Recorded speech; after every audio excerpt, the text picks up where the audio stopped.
سرکاری فلاحی تنظیم لٹریسی فار آل کے زیر اہتمام ضلع برقی خواندگی مراکز سے فارغ شدہ 10 سال سے لے کر 60 سال تک کے طالب علموں میں اسناد تقسیم کیے گئے۔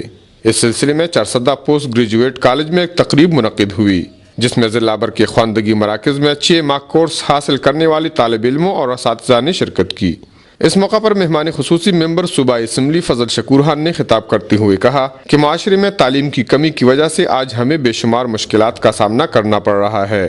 انہوں نے کہا کہ ہمیں مل جل کر ملکی سطح پر تعلیم کی اہمیت پر کام کرنا ہوگا۔ چرسدہ سیکٹر ڈائریکٹر قاضی محمد ادریس، مردان سیکٹر ڈائریکٹر علی اکبر خان، کمیونٹی لٹریسٹی آفیسر زہر شاہ، مفتی عصمت اللہ اور سماجی کارکن فرمان اللہ نے اپنے خطاب میں کہا کہ علم نہ ہو تو معاشرے میں بدامنی اور جرائم پیدا ہوتے ہیں۔ الف ایک کمیونٹی پروگرام ہے جس کے ذریعے چرسدہ میں 18 کمیونٹی اسکول چلائے جا رہے ہیں۔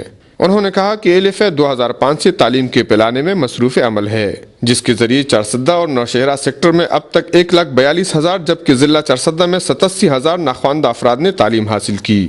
الف سے 60 سالہ فارغ طالب علم میرا خان نے کہا کہ تعلیم کی روشنی سے اس کی روزمرہ زندگی میں بہت تبدیلی آئی ہے اور اب اسے حساب کتاب کے لیے کسی کی مدد کی ضرورت نہیں پڑتی۔